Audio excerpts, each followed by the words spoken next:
सिकंदर या Alexander the great. Sikandar यूनान के छोटे से राज्य मकदूनिया का रहने वाला था, जिसे हम मैसेडोनिया के नाम से भी जानते हैं। सिकंदर सिंधु नदी को पार करते हुए तक्षशिला की धरती पर पहुंचा। तक्षशिला वर्तमान समय पाकिस्तान में स्थित है।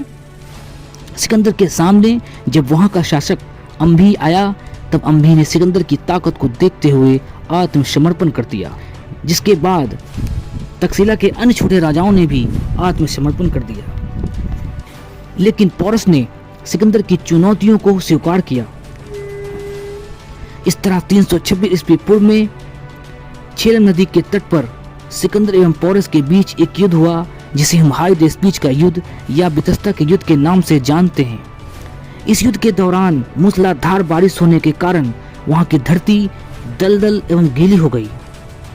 पोरस ने अपनी सेना में बृहद पैमाने पर हाथी का उपयोग किया था, तो वहीं सिकंदर ने अपनी सेना में बृहद पैमाने पर घोड़े का उपयोग किया था। इस तरह हम और आप जानते हैं कि घोड़े की अपेक्षा हाथी का शरीर ज़्यादा भारी होता है, और हाथी का शरीर भारी होने के कारण वह दलदल जमीन में न दौड़ सकता है, न ही सही से चल सकता है। लेकिन वही हाथी की तुलना में घोड़े का शरीर हल्का होने के कारण वह आसानी से दौड़ भी सकता है और चल भी सकता है। पोरस ने इस युद्ध में बड़े पैमाने पर धनुष का उपयोग किया था, वो भी बड़े बड़े धनुष का प्रयोग किया था। यह धनुष जमीन पर रख कर चला जाती थी, लेकिन जमीन गीली होने के कारण यह धनुष सही से नहीं चल पाता था।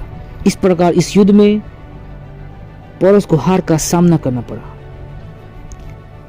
सिकंदर पोरस के पास आया, बोला, बता पोरस, तुम्हारे साथ कैसा व्यवहार किया जाए। पोरस ने सिकंदर की आंख में देखते हुए कहा, ए सिकंदर, तू मेरे साथ वैसा व्यवहार कर जिस तरह एक राजा के साथ व्यवहार किया जाता है। इस तरह सिकंदर ने पोरस के साहस को देखते हुए पोरस से काफी प्रसन्न हुआ। इस प्रकार सिकंदर ने कहा, जा, मैं तुझे तेरी धरती को वापस करता हूँ। इस प्रकार सिकंदर ने तक्षशिला को वापस करके आगे बढ़ने लगा। इस प्रकार सिकंदर और सिकंदर की सेना जब ब्यास नदी के तट पर पहुंची, सिकंदर की सेना ने कहा, सिकंदर, क्या तुम्हें अपने घर वालों की याद नहीं आती है? हम सभी कई दिनों से अपने घर वालों से मिले नहीं हैं। युद्ध में सोते हैं, युद्ध में खाते हैं, युद्ध में ही कई दिन गुजारना पड़ता है। अब हम यहाँ से आगे नहीं बढ़ेंगे। इस प्रकार सिकंदर की सेना ने ब्यास नदी से आगे बढ़ने से साफ इनकार कर दिया। इस प्रकार सिकंदर 325 ईस्वी पूर्व में अपने देश वापस लौट गया। इस तरह 323 ईस्वी पूर्व में बेबीलोन में सिकंदर की मृत्यु हो गई। सिकंदर के गुरु का नाम अरस्तु था, तो वहीं सिकंदर के थल सेनापति का नाम सेल्यूकस निकेटर था, तो वहीं सिकंदर के जल सेनापति का नाम निर्याकस था। दोस्तों, अगर आपको ये वीडियो अच्छा लगा तो प्लीज़ सब्सक्राइब कीजिए, शेयर कीजिए और लाइक कीजिए। धन्यवाद।